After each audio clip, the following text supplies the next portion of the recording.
거룩하신 하나님 아버지, 또 수요일 오전 이 시간 기억하게 하시고 사모하게 하시며 또 함께 모여 주의 말씀 듣게 하신 거 감사합니다. 오늘도 귀한 말씀을 통하여 또 우리에게 도전하여 주시고 또 그 말씀을 붙잡고 살아가기를 또 결단하고 힘쓰는 우리 모든 성도님들 될 수 있도록 축복하여 주시옵소서.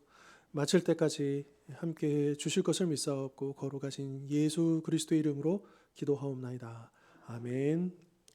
우리 찬송가 320장입니다. 320장 나의 죄를 정케 하사 같이 찬송하시겠습니다.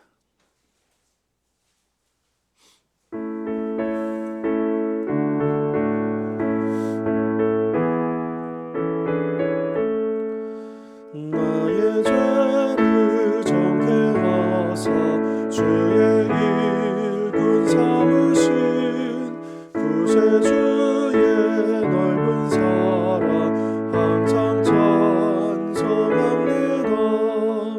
나를 일꾼 삼으신 주 크신 능력 주시고 언제든지 주 뜻대로 사용하여 주소서.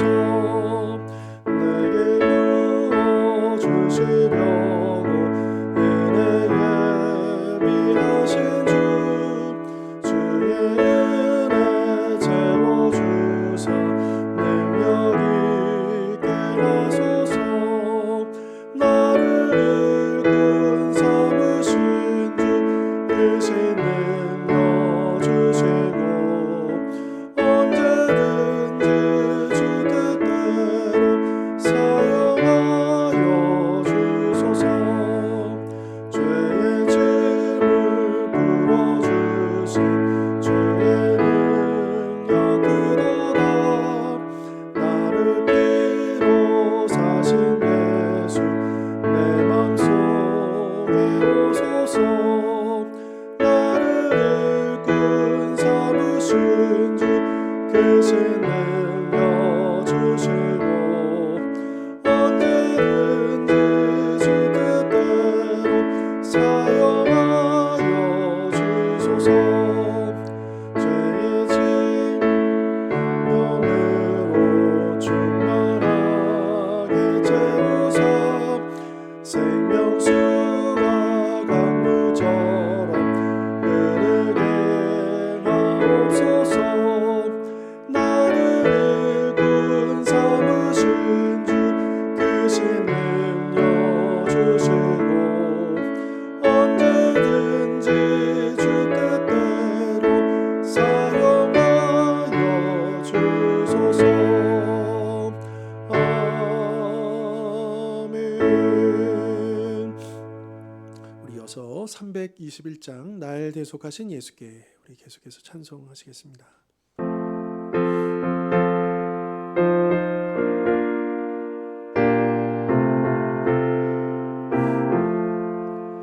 날 대속하신 예수께 내 생명 모두 드리리. 늘 진실하게 하소서. 내 구주 예수여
오늘 함께 나눌 말씀 신약성경 요한 1서 3장입니다.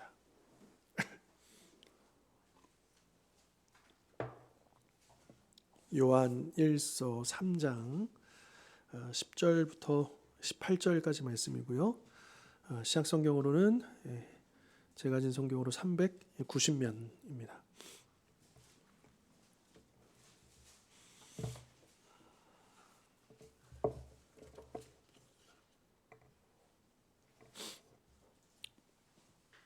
요한 1서 3장 10절부터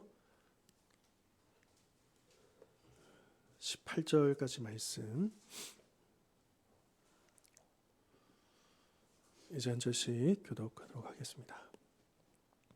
이러므로 하나님의 자녀들과 마귀의 자녀들이 드러나나니 무릇 의를 행하지 아니하는 자나 또는 그 형제를 사랑하지 아니하는 자는 하나님께 속하지 아니하니라.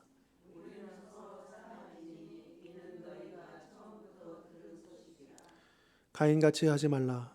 그는 악한 자에게 속하여 그 아우를 죽였으니 어떤 이유로 죽였느냐? 자기의 행위는 악하고 그의 아우의 행위는 의로움이라.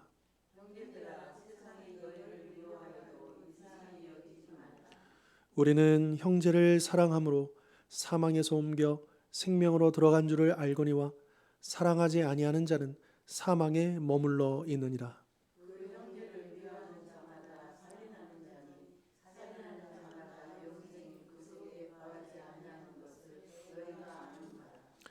그가 우리를 위하여 목숨을 버리셨으니 우리가 이로써 사랑을 알고 우리도 형제들을 위하여 목숨을 버리는 것이 마땅하니라.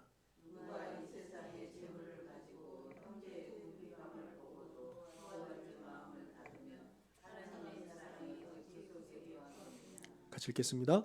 자녀들아, 우리가 말과 혀로만 사랑하지 말고 행함과 진실함으로 하자. 아멘. 자, 오늘 사랑이라는 주제인데요. 이 사랑이 우리가 잘 알다시피 그저 어떤 감정에 머무르는 그 사랑을 말하는 게 아니겠죠. 무언가 드러나야 되는. 그러니까 보통 우리가 사랑하면 제일 쉽게 떠오르는 이미지는 뭡니까? 수고, 희생, 헌신, 뭐 이런 것들 아니겠습니까? 그러니까 내가 하나님을 사랑하든 뭐 가족을 사랑하든 누구를 사랑하든 내가 정말로 얼마나 사랑하는가를 어떻게 알 수 있느냐? 내가 과연 하나님을 위해서 어떤 수고를 하고 있느냐, 내가 우리 가족들을 위해서 어떤 희생을 하고 있느냐, 여기에 이제 나오는 거예요. 그러니까 우리가 방금도 이제 그 18절에서도 읽었지만 말과 혀로만 사랑하지 말고라는 표현에서도 알 수 있듯이 우리 얼마든지 사랑합니다. 또 이렇게 정말 인사 차원에서도 그냥 사랑합니다 이렇게 얼마든지 할 수 있는 거잖아요. 그런데 성경이 우리에게 말씀해 주시는 그 사랑은 그저 말로만 표현하는 사랑이 아니라 몸으로 표현하는 실질적인 어떤 행동으로 드러나는 그런 사랑이겠다라고 하는 것입니다. 제가 오늘 서론 부분 한번 읽어보겠습니다. 우리는 하나님이 말씀하신 사랑하라는 명령을 피할 수 없습니다. 여러분 사실은 10계명도요 한마디로 무슨 계명이죠? 사랑하라는 계명이잖아요. 하나님 사랑, 이웃 사랑. 이게 하나님께서 우리에게 주신 계명입니다. 다른 거를 명하신 게 아니고 사랑하라는 그 명령을 우리에게 주셨다라고 하는 거고요. 이 명령은 구약과 신약을 통틀어서 크고 선명하게 제시되고 있습니다. 죄에서 구원받은 우리는 이제 새로운 정체성을 얻었습니다. 사랑의 열매가 구원받은 우리의 삶에 분명하게 나타날 것입니다. 이 사랑은 우리 안에 갇혀 있지 않고 우리의 행동을 통해 자연스럽게 드러날 것입니다. 그러니까 이 사랑을 명령하시고 그리고 이 사랑을 우리가 할 수 있도록 오늘 이 말씀 속에서 강조하는 내용 중 하나가 뭐냐면 먼저 우리를 사랑해 주셨다는 거예요. 우리의 능력으로 사랑할 수가 없기 때문에, 그러니까 하나님께서 우리에게 사랑하라고 명령하셨는데 그러니까 우리가 할 수 없는 거를 명하실 리가 없잖아요. 그런데 알고 봤더니 그럼 우리가 어떻게 사랑할 수 있겠느냐? 이미 그런 사랑을 받았다라고 하는 거죠. 그리고 하나님이 우리를 사랑하신다라고 하는 것은 그 사랑이 우리 안에만 머무는 것이 아니라 우리를 통해서 다른 곳으로 흘러가도록 그것이 이제 하나님의 뜻이다. 여러분, 하나님이 주시는 모든 축복과 은혜와 사랑과 그 모든 것들은 다 사명이 있습니다. 나를 위한 것이지만 나만을 위한 것이 아니고 나를 통해서 사랑도 축복도 은혜도, 여러분, 우리가 이렇게 좋은 일이 있으면 그 기쁜 일을 감사해가지고 우리가 떡도 나누고 뭐 이렇게 하는 거잖아요. 그죠? 이게 너무 자연스러운 거죠. 물론 이 죄악의 본성과는 어긋나는 일이지만, 그러나 하나님의 사랑을 받은 사람들은 이 일이 기쁜 거예요. 하고 싶은 거예요. 왜냐하면 우리 안에 이 죄악의 본성, 이 죄악의 DNA가 바뀌었기 때문이죠. 어떻게 바뀌었느냐? 우리 스스로 바꿨습니까? 아닙니다. 예수 그리스도께서 우리를 사랑하심으로 십자가를 지심으로 우리 안에 그 DNA가 들어와서 드디어 우리가 그렇게 할 수 있게 되었다.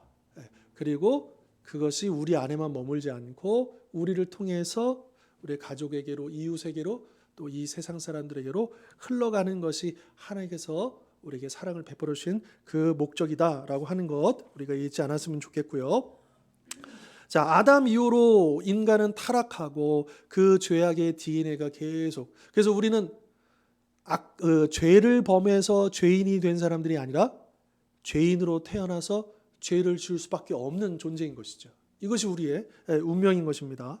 자, 그래서 우리가 살고 있는 이 세상은 어떻습니까?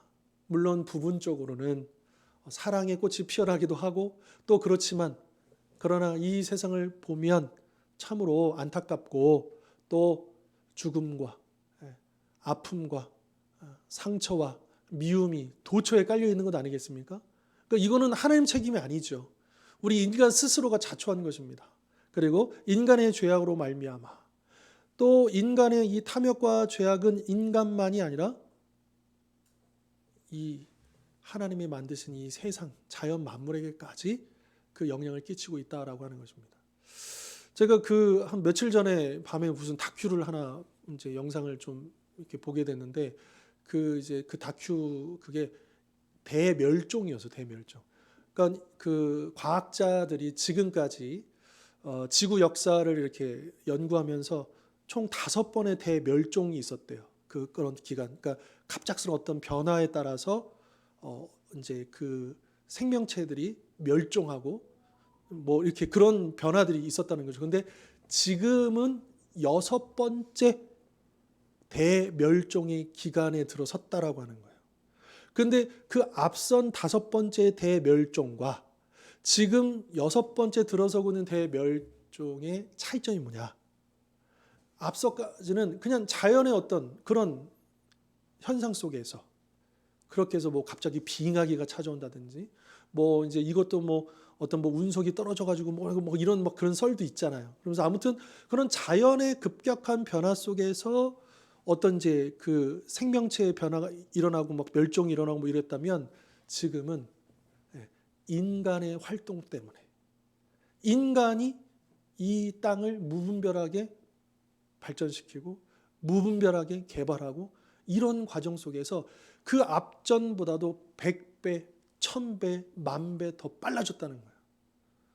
어마어마하게. 그래서 지금 그 이상기후라는 말이 더 이상 이상한 기후가 아니에요. 이제는 일상이 돼버리는 거잖아요. 그러니까 지금 이 봄이지 않습니까? 근데 봄인데 오늘 그 예보를 보면 지금 제주도나 남부지방은요 100mm, 80mm가 내려요. 비가요. 이건 봄비가 아닙니다. 초여름에 내리는 비예요. 그러니까 벌써 우리나라도 이게 그냥 이상기후가 아니고 일상기후가 돼버렸어요. 이 변화들이. 그리고 뭐 이제 요즘 그 이슈가 된 사각값, 금사가 비싸잖아요. 근데 여러 가지 이유가 있죠. 그게 여러 가지 경제적인 이유도 있는데 근본적인 이유 중에 하나가 뭐냐? 안 돼요. 작황이 안 좋대요. 안 되는 거예요. 농사가 안 되는 거예요. 왜요? 기후가 달라졌기 때문에. 그래서 이제 어떤 분들은 그러죠. 앞으로는 사각값 내려갈 일이 없다. 비쌀 수밖에 없는 거죠. 가뜩이나 우리나라는 이게 땅도 이게 적은데 그 과일이 굉장히 비싼데 그런데다가 이게 지금 우리가 즐기는 그 사과라고 하는 아주 이제 대중적인 이제 우리가 즐겨 먹던 과일인데 더 이상 우리나라에서는 이거를 재배하기가 상당히 어려워진 토양으로 기후로 바뀌어 버렸다라고 하는 거죠. 그러니까 참 안타까운 것은 인간의 그런 욕심과 무분별한 발전 때문에 여러분 근데 그 영상에 그런 게 있었어요. 호주에 그 작년인가 재작년에 6개월 동안 불났었잖아요. 그 불타버린 지역이 우리나라 땅보다도 넓어요. 호주 땅의 한 3분의 1 이상이 다 타버렸고 그리고 거기에 살고 있던 동물들이 6억 마리가 6천 마리가 아닙니다. 6억 마리가 불타 죽었어요. 다. 와. 근데 그 불이 왜 그렇게 탔냐? 기본적으로 물이 부족해지고 그리고 비가 안 오고 기후가 바뀌어서 그렇다는 거예요. 그럼 그 기후가 그렇게 바뀐 이유가 뭐냐? 네. 서두에서도 말씀드렸지만 그 인간의 죄악 때문에 그렇게 그러니까 지금 그게 앞으로 훨씬 더 가속화돼서 지금 우리도 이렇게 있지만 우리 자녀들, 손주들 세대로 가면 갈수록 이런 변화들은 더 급격하게 이루어질 수밖에 없다라고 하는 거죠. 참 무섭지 않습니까? 이게 우리가 살고 있는 이 세상이에요. 이 죄로 말미암아, 욕심으로 말미암아, 이 악한 DNA로 말미암아 이건 누구도 막을 수 없습니다. 그렇죠? 자, 그런데 우리가 예수님을 믿음으로 말미암아 우리 안에 이 DNA가 바뀌게 되었다는 거예요. 죽음으로 갈 수밖에 없었고 부패하여 타락하여 부패한 그 인간의 삶을 바꿀 수 있는 그러니까 이 부활, 십자가와 부활이라고 하는 이 복음이 우리에게 얼마나 소망인 줄 몰라요. 그 십자가와 부활이 없었다면 우리도 그냥 이 세상과 똑같이 그냥 죽은 상태대로 가는 것 아니겠습니까? 그런데 주님이 우리를 살려주실 뿐만 아니라 우리로 하여금 살아갈 수 있는 능력을 그 DNA를 우리에게 부어주셨다. 그러니까 여러분 구원이라고 하는 것이 그냥 천국 간다 이 정도의 의미가 있는 게 아니라 우리의 삶의 근본적인 변화를 이끌어내는 것이고 그리고 우리가 배웠던 것처럼 이 구원은 시작해서 한 번의 사건으로 끝나는 게 아니죠. 우리가 이 땅에서 성화의 과정을 그래서 계속해서 이 일어난 변화가 끊임없이 우리 안에서 계속 이루어지면서 우리가 영적으로 변화되고 성숙해져 가고 인격적으로나 영적으로나 모든 면에서 달라지는 것 아니겠습니까? 그러니까 이런 어떤 증거가 있어야 내가 구원받은 것 확인할 수 있겠다. 아무리 내가 예수님 믿고 구원받았습니다. 100번 얘기해도 뭐 당장의 그런 변화가 아닐지라도 분명하게 방향은 바뀌었어야 된다는 거예요. 방향은. 분명히 이 회개라는 말이 뭡니까? 유턴이잖아요. 돌이키는 거예요. 방향이 안 바뀌었는데 이건 그러니까 회개라고 하는 것은 방향이 바뀌었다는 것을 전제로 하는 것이고 죽음을 향했던 우리의 인생의 방향이 생명을 향해서 영생을 향해서 바뀐 거잖아요. 물론 당장은 지금 이제 가는 과정이 있기 때문에 당장은 그게 이게 손에 쥐어지지 않은 것 같고 내가 별로 변화되지 않은 것 같고 내가 어저께 예수님이 영접하고 구원받았다고 해서 오늘 당장 하루 지났다고 해서 막 엄청나게 변화가 일어나는 건 아니잖아요. 그럼에도 불구하고 중요한 건 뭐냐? 그 방향이 바뀌고 바뀐 방향대로 가게 되는 그 흔적들이 우리 가운데 드러나야 한다라고 하는 것이죠. 자, 그러나 예수님을 믿지 않은 사람들은 어떻습니까? 그냥 가는 거예요, 계속. 그러니까 그들에게는 아무리 그들이 뭐 어떤 노력을 하고 뭘 하더라도 그들에게는 성화의 과정이 있을 수가 없습니다. 어떤 경험을 하고 뭘 해도 예수님을 믿고 근본적인 영적인 DNA가 달라지고 생명이 들어오지 않으면 사랑이 들어오지 않으면 여러분 예수 믿지 않은 사람 가운데서도 도덕적으로 참 훌륭해 보이고 우리보다도 훨씬 더 탁월해 보이는 사람들 많잖아요. 그렇죠. 그러나 안타깝게도 그들에게는 성화가 없습니다. 그냥 그렇게 하고 죽는 거예요.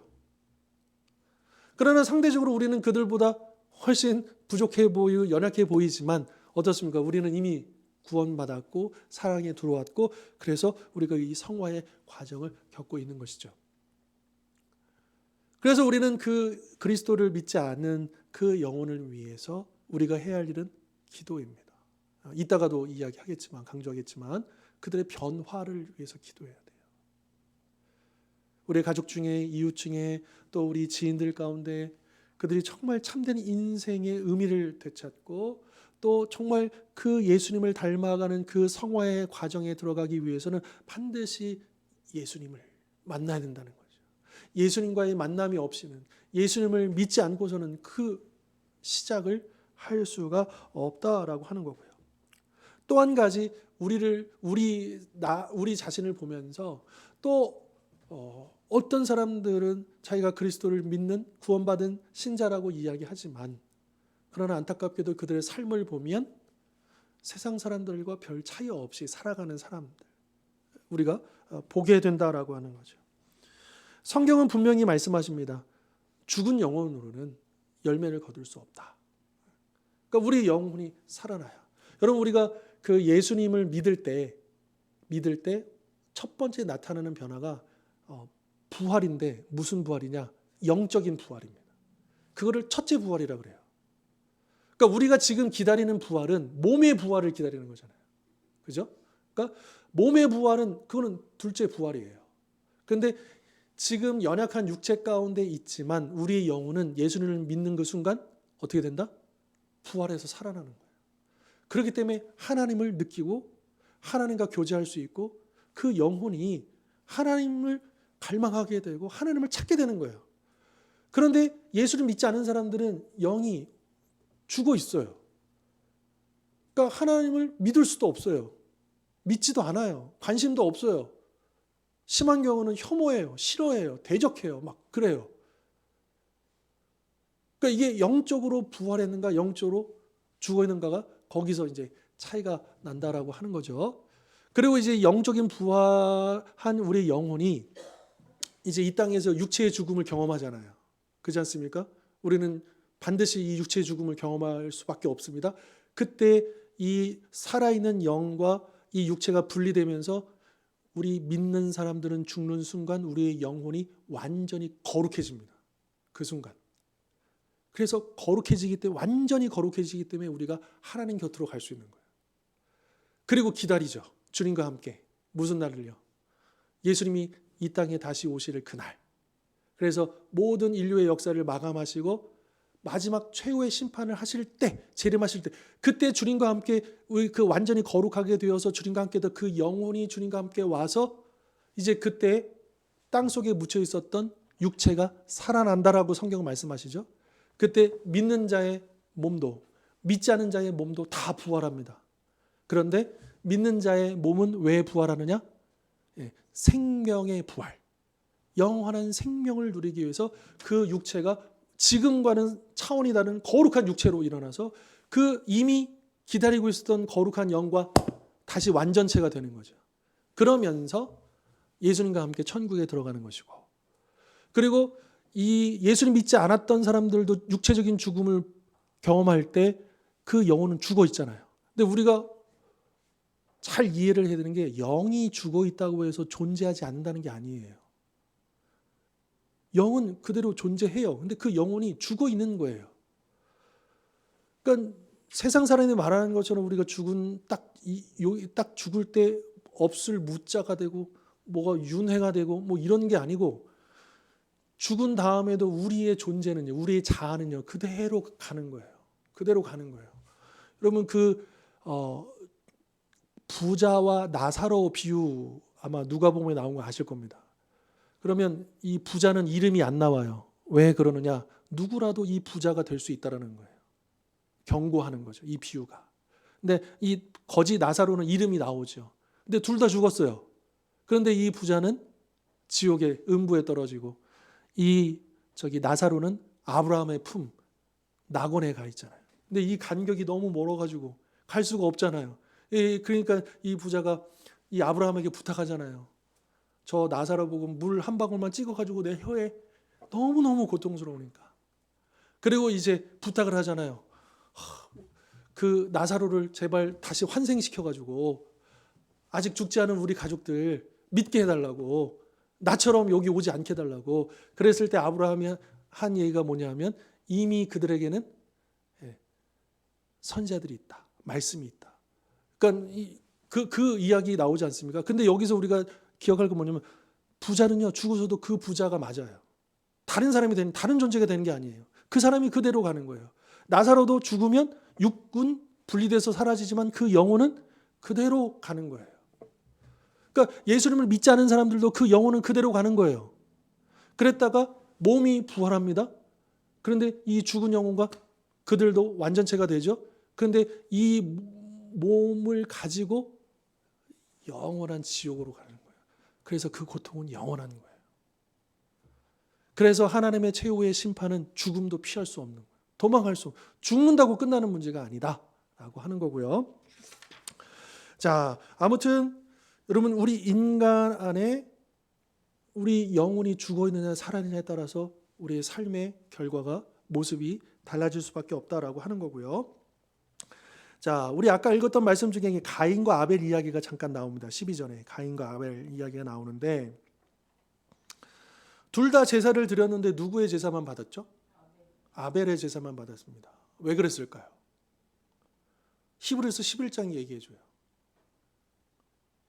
11장이 무슨 장입니까? 믿음장이요. 네.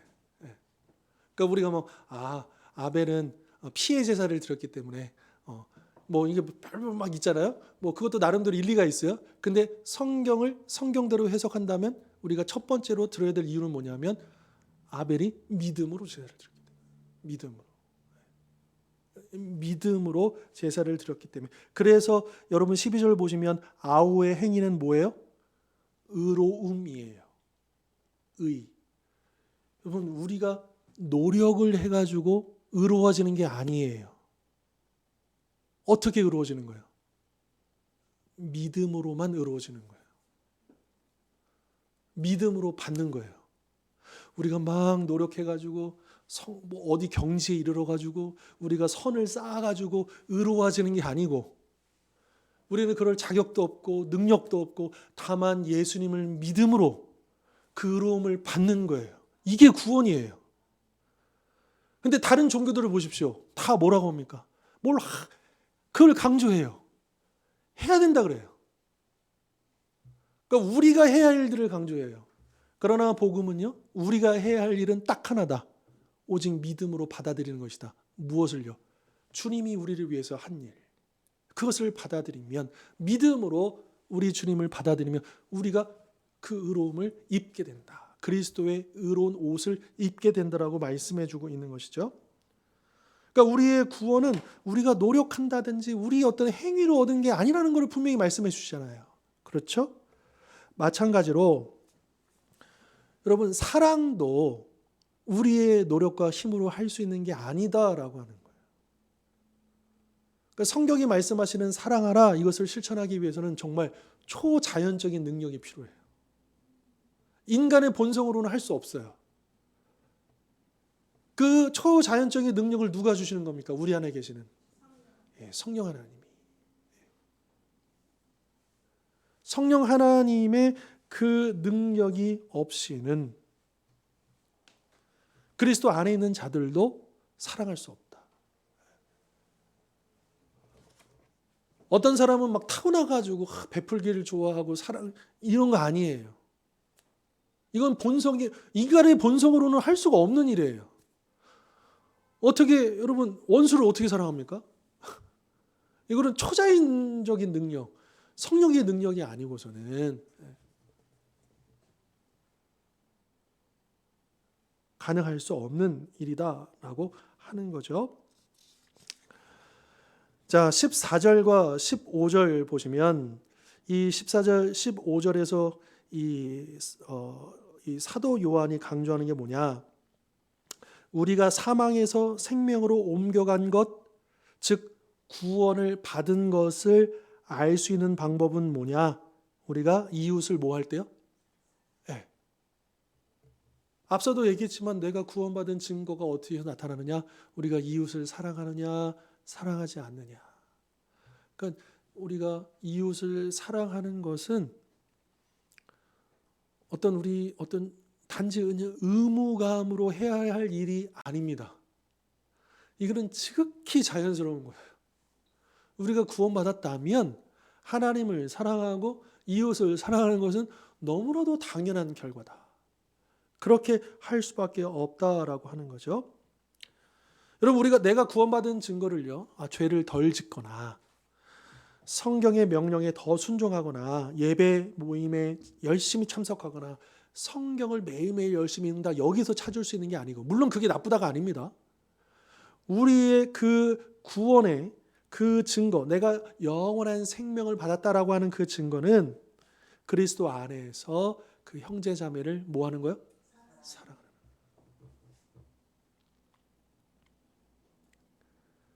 결국 사랑이 이 세상과 구별되게 만들어주는. 우리가 어떻게 이 세상과 구별되어 살 수 있느냐? 어떻게 해야 돼요? 사랑하는. 이게 성경이 강조하시는, 오늘 본문이 강조하시는 거죠.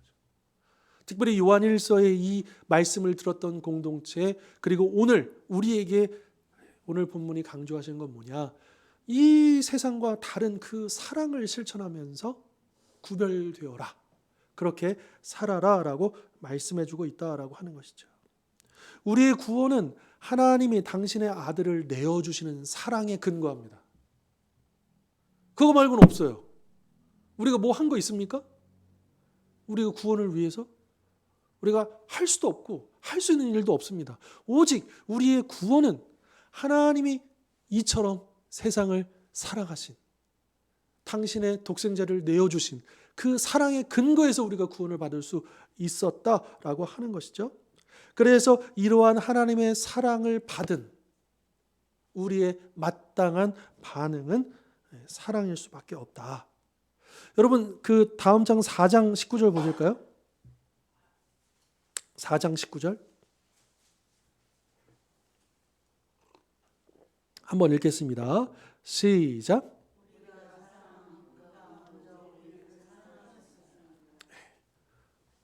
그러니까 먼저 하나님이 우리를 사랑하셨기 때문에 우리가 사랑할 수 있는 것이다. 우리가 아직 죄인 되었을 때, 우리가 아직 연약할 때에, 그때 그분께서 우리를 위해서 십자가를 지셨잖아요. 우리가 뭐 자격이 충족이 돼가지고 우리가 뭔가 공로를 쌓아가지고 거기에 합당한 것으로 받은 게 아니잖아요. 이 구원은 대가가 아니고 선물이잖아요. 아무런 자격도 없는 자에게 주신 그 선물이다라고 하는 것이죠.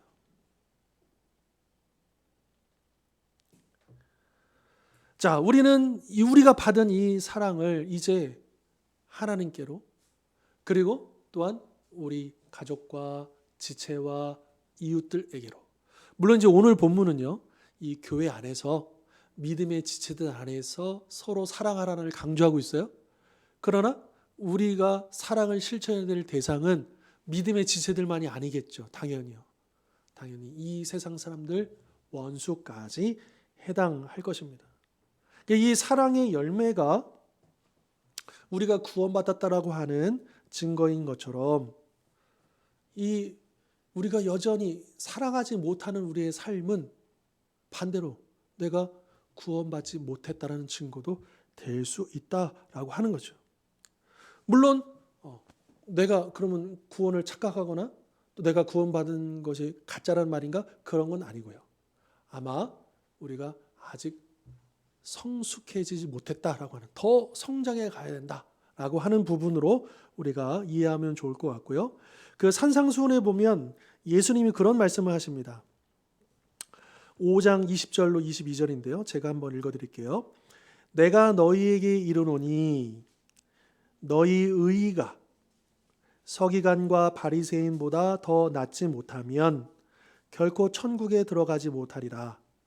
옛사람에게 말한 바 살인하지 말라, 누구든지 살인하면 심판을 받게 되리라 하였다는 것을 너희가 들었으나 나는 너희에게 이르노니 형제에게 노하는 자마다 심판을 받게 되고 형제를 대하여 라가라. 여기서 나가라, 밖에 나가라가 아니고요. 그 아람어를 그대로 쓴 거예요. 라가라고 그냥 음만 따온 거예요. 욕이에요.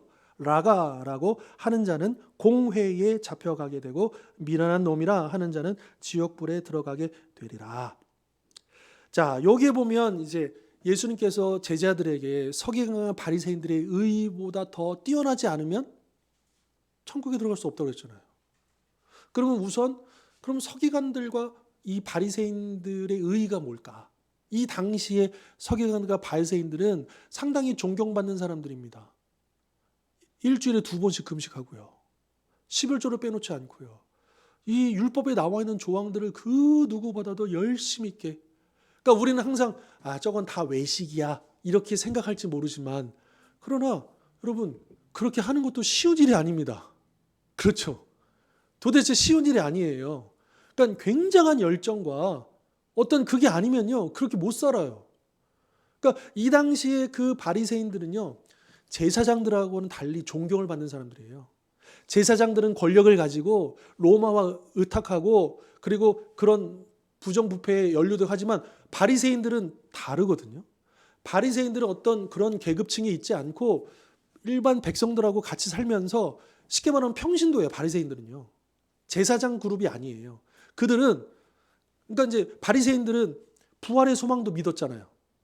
이 제사장들은요 안 믿었어요. 사두개파 사람들은 현세에 그 모든 게 전부인 줄 알고 모세 오경만 인정하고 나머지 선지자들의 말씀들을 인정하지 않고, 그러나 바리새인들은 구약 성경 전체를 다 받아들이고 그리고 그 말씀대로 살려고 누구보다도 노력했던 사람들이 바로 바리새인이요 서기관 성경학자들이었어요.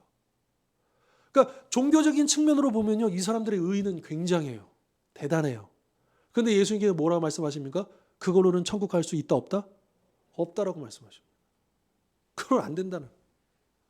그들이 아무리 대단해도 아무리 열정이 해도 그걸로는, 그런 의로는 충분하지 않다. 그거보다 더 큰 의로움이 필요하다라고 말씀하시죠. 야, 그럼 우리가 어떻게 하지? 아까 말씀드렸잖아요. 의로움은 어떻게만 받을 수 있어요? 네, 믿음으로. 그냥 믿음은 손이에요. 아버지가 나에게 좋은 걸 주시는데 손 벌리래. 아버지 걸 내가 뺏어오는 게 아니에요. 내가 어디 만들어 오는 게 아니에요. 아버지께 믿음의 손을 벌리는 거예요. 주시는 걸 받는 거예요. 이게 그러니까 우리가 천국에 들어갈 의로움을 얻을 수 있는 방법은 저 서기관과 바리새인들처럼 막 이렇게 해가지고 어떤 종교적인 의로움이 이렇게 해서 이거는 택도 없다.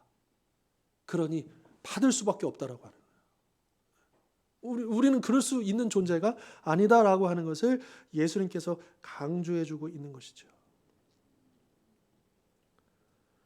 그러니까 여러분 이 서기관과 바리새인들은요. 그래서 은혜를 모르는 거예요. 왜요? 이게 은혜가 아니잖아요.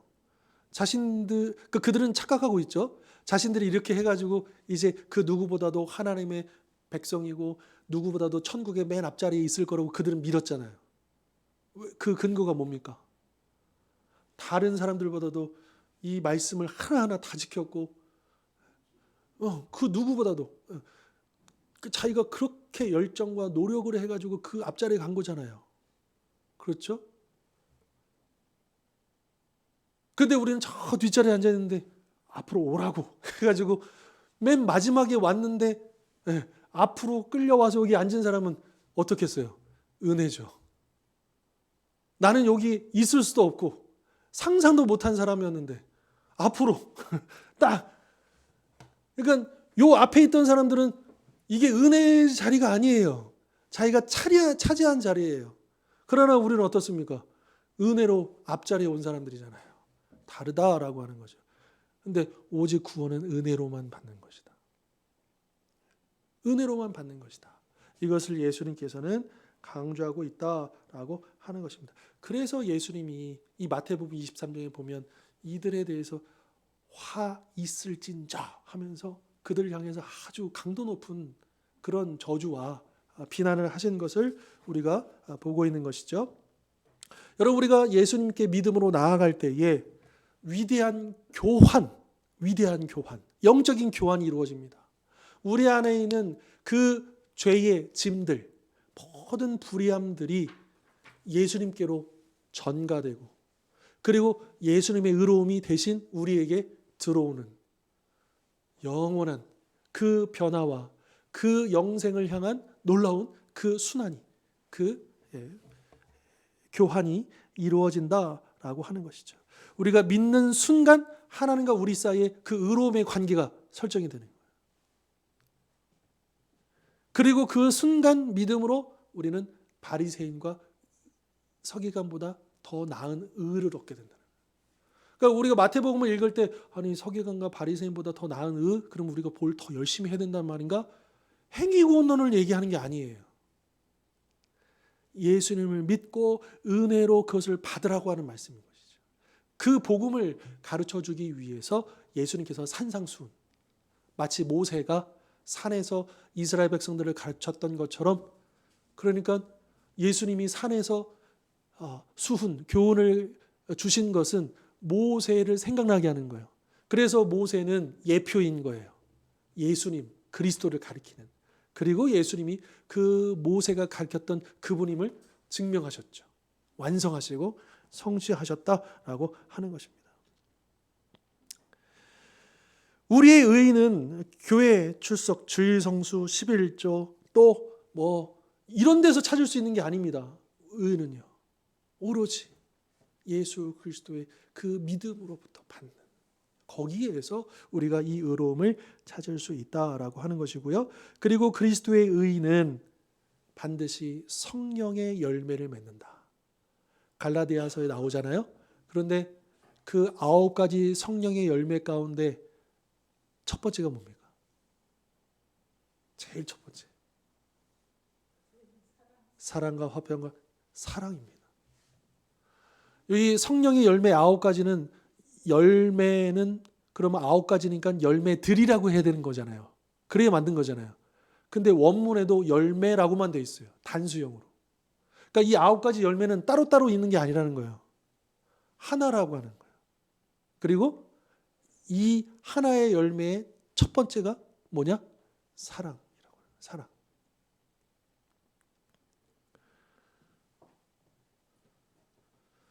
자, 하나님께서 우리를 먼저 사랑해 주셨습니다.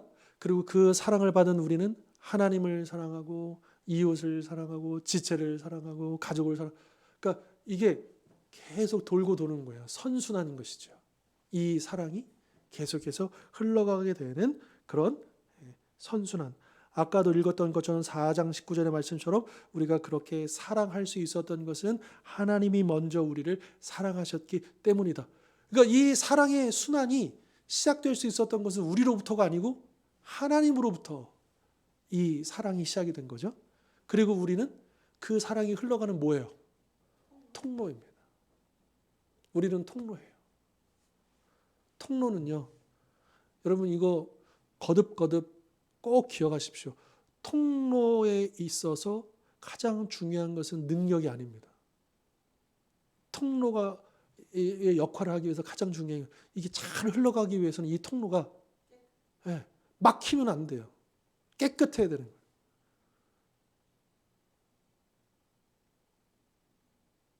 이거는 그릇 비유에서 나오잖아요. 금 그릇이든 은 그릇이든 질 그릇이든 중요한 건 뭐예요?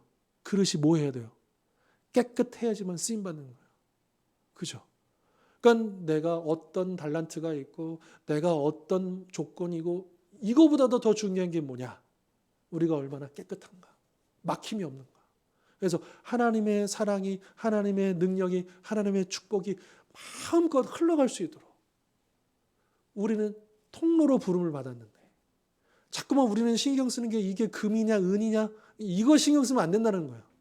자꾸 우리를 어떻게 하면 막힘없이 하나님의 은혜가, 하나님의 능력이, 하나님의 사랑이, 하나님의 축복이 흘러가게 할 수 있을까?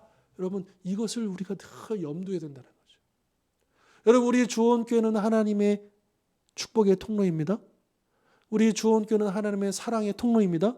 믿으시죠? 그러니까 우리 교회가 힘써야 되는 건 뭐예요? 우리 교회를 깨끗하게 하나님 뜻이 온전히 실행될 수 있도록, 그 막힘이 없도록 거기에 우리가 초점을 맞춰야 되는 거예요.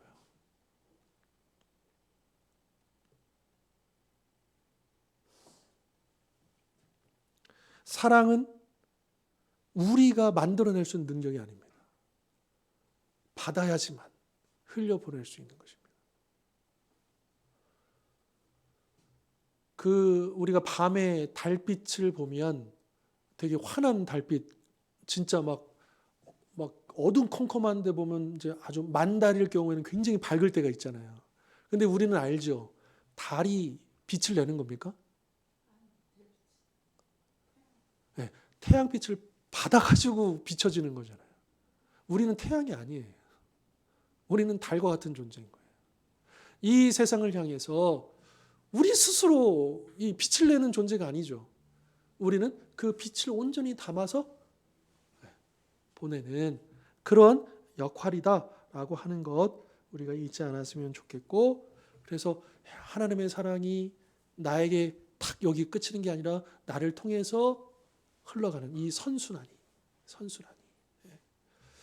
제가 우리 교회가 이제 후원하는 아동들하고 기관들을 위해서 기도할 때 꼭 기도하는 것 중에 하나가 뭐냐면, 그들도, 그러니까 우리도 하나님 축복을 받아가지고 그 은혜를 우리가 나눈 것처럼 그들도 그 은혜를 받았으니 그들도 또 다른 사람을 후원하고 사랑하고 섬기는 그런 통로가 되게 해주십시오. 그렇게 기도합니다. 그게 맞는 것 아닐까요?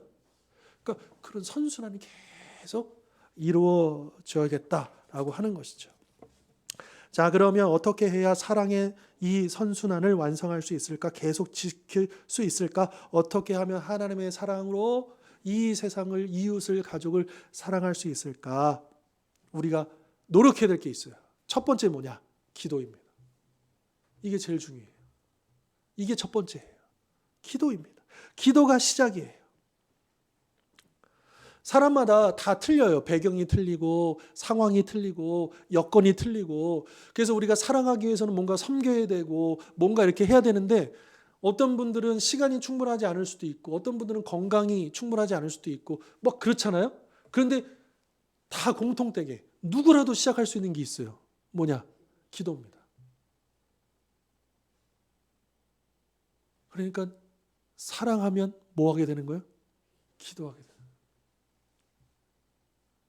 이게 시작점이고 제일 중요합니다.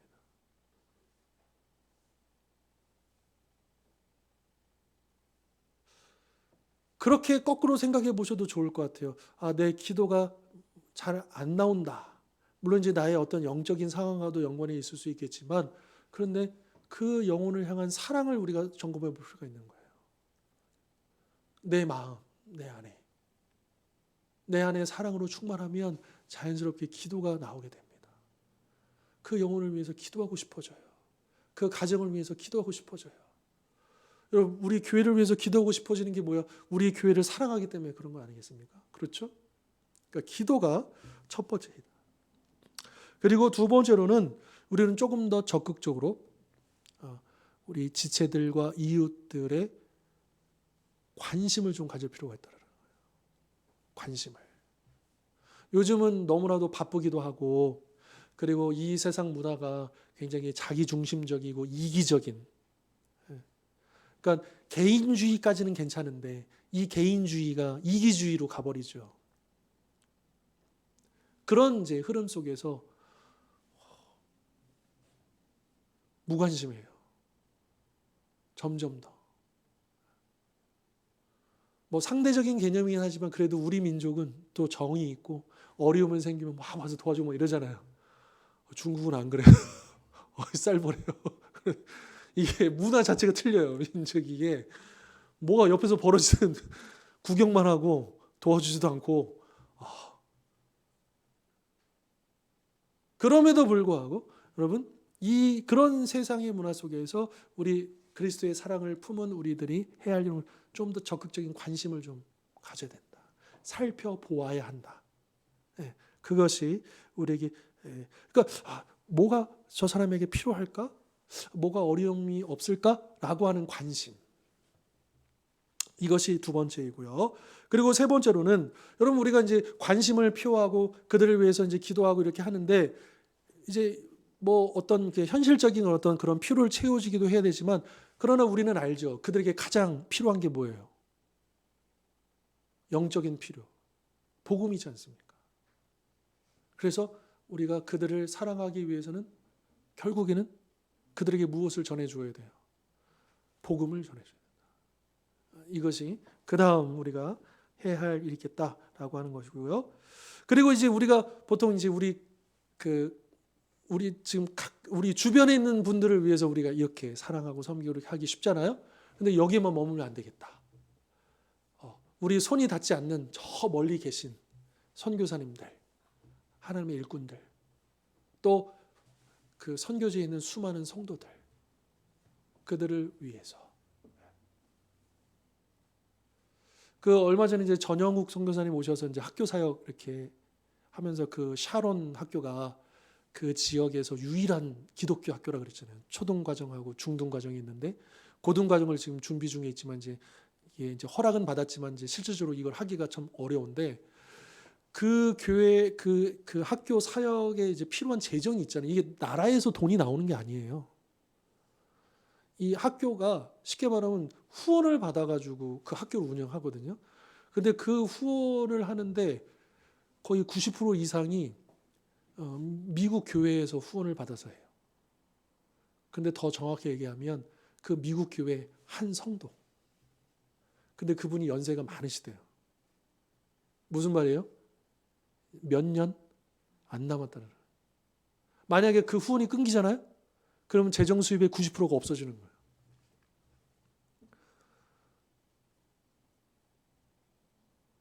물론 하나님은 또 준비하셔서 그 학교를 지키시고 이끄실 걸 믿습니다. 예. 근데 저는 자꾸 그 인도네시아 이제 전용 선교사님 사역 뭐 십자가 사역도 있고 뭐 이제 정수 사역도 다 있는데 저는 자꾸 그 학교가 밟혀요, 마음에. 그 교사들도 크리스천들이에요. 물론 이제 인도네시아는 공식적으로 그 5대 종교를 다 인정해주고 다 성탄절도 다 지키고 다 그렇게 합니다. 그러나 압도적으로 무슬림이 전 세계 단일 국가 중에 무슬림 인구가 제일 많은 나라가 인도네시아예요. 뭐 이란, 사우디아라비아 이런 데가 아닙니다. 인도네시아 자체가 인구가 워낙에 많기 때문에 단일 국가로 무슬림이 제일 많은 나라가 인도네시아예요. 그런 곳에 기독교 학교가 거기 계시는 그 교장 선생님과 크리스찬 그분들이 월급을 많이 받는 것도 아니에요. 정말 다른 학교보다 훨씬 더 적은 그 페이를 받고 거기서 헌신하고 계시는 거예요. 그분들도. 왜? 그 중요한 걸 알잖아요. 그 아이들의 영혼을 위해서 하고 있는 거거든요. 그래서 제가 정확한 액수는 아니지만 살짝 여쭤봤어요. 1년에 한 예산이 얼마 됩니까? 그랬더니 한 얼핏 얘기하시가 한 3천 전후? 우리나라 돈으로 한 2, 3천만 원 가지고 1년을 살아내는 거예요. 그 아이들을 그 학교에서 우리나라 같으면 택도 없죠. 1년에 2천만 원, 3천만 원 가지고 그거 할 수 있겠습니까? 그 수십 명의 아이들을 그리고 그 건축도 예를 들면 한 5천만 원이면 2,500만 원에 지은 거예요. 왜? 선교사님이 원래 건축하시던 분이거든요. 감리까지.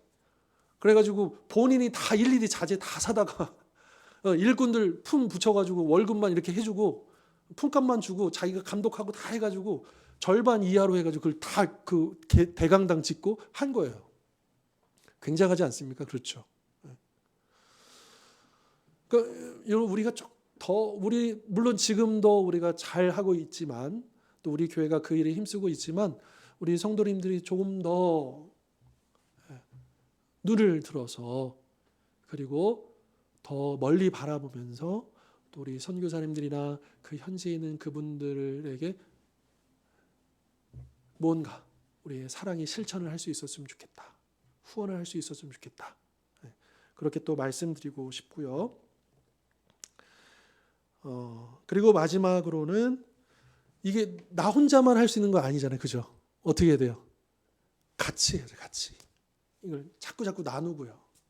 같이 하고요.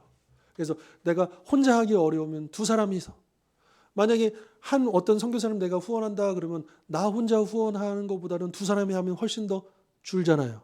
세 사람이 하면 더 줄잖아요. 그렇게 같이 연합해서 이것들을 자꾸 나누고 또 정보를 공유하고 해서 함께 이 일에 동참할 수 있도록 그렇게 우리가 또한 쓰임 받을 수 있었으면 좋겠습니다. 결론입니다. 그리스도를 따르는 사람들의 열망은 매 순간 하나님께 영광을 돌리는 것입니다. 맞죠? 제자들의 삶의 열매는 이웃을 향한 깊고도 변치 않는 사랑의 징표입니다. 그리스도의 자비와 사랑의 수혜자인 우리는 누구를 만나든 하나님의 사랑이 흘러넘쳐야 합니다. 또 사랑으로 특징 지어지는 감사 예배를 향한 우리의 이웃과 함께 나아가야 합니다. 오늘 주신 이 말씀처럼 우리 안에 들어온 그 사랑이 나를 통해서 또 하나님을 향하여 이웃을 향하여 선순환 될 수 있도록 무엇보다도 기도에 힘쓰고 또한 이웃들에게 지체들에게 관심을 더 넓혀가고 또 이 복음을 함께 나누고 또 이 귀한 일에 수고하는 귀한 일꾼들을 더 우리가 후원하고 또 중보하고 또 그 일에 또 연합하는 데 힘쓰는 우리 모든 성도님들 우리 주원교회 될 수 있기를 주님의 이름으로 축원합니다. 우리 함께 주신 말씀 붙잡고 한 1, 2분만 기도했으면 좋겠습니다. 하나님 우리에게 이 사랑의 열매를 거두게 해주십시오. 이 사랑의 증표를 통해서 내가 구원받은 하나님의 백성이 드러나게 해주십시오. 우리가 마귀의 자녀가 아니라 하나님의 자녀임을 바로 이 사랑의 수고와 헌신과 실천을 통해서 드러나는 이 세상의 사랑의 통로로 쓰임받는 자 되게 하여 주시옵소서. 우리 교회가 그렇게 쓰임받게 하여 주옵소서. 우리 간절한 마음 모아 시간 잠시 기도하도록 하겠습니다. 하나님 아버지 우리가 지금 그렇게 쓰임받게 되고 하나님께서 우리를 세우시고 도와주시고 사랑의 우리를 사용하고자 세우신 줄 믿습니다. 우리가 받은 사랑이 얼마나 놀라운 것입니까? 얼마나 귀한 것입니까? 아버지 도와주셔서 그 은혜 가운데로 도와주시고 놀라우신 은혜 가운데로 나아가게 주시옵소서.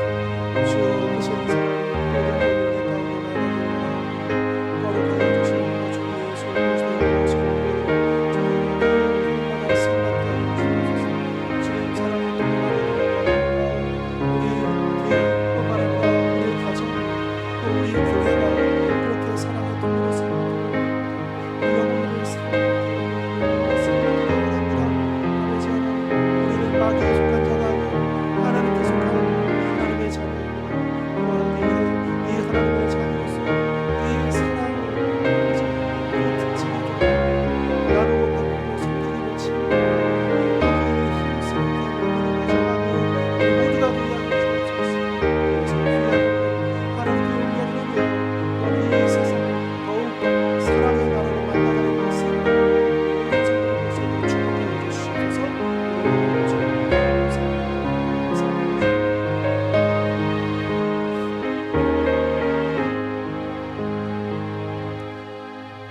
거룩하신 하나님 아버지 오늘도 귀한 말씀 배웠습니다. 사랑은 감정에 머무르는 것이 아니라 말과 혀로만 하는 것이 아니라 행함으로 진실함으로 이어져야 함을 다시 한 번 더 가슴에 새겨봅니다.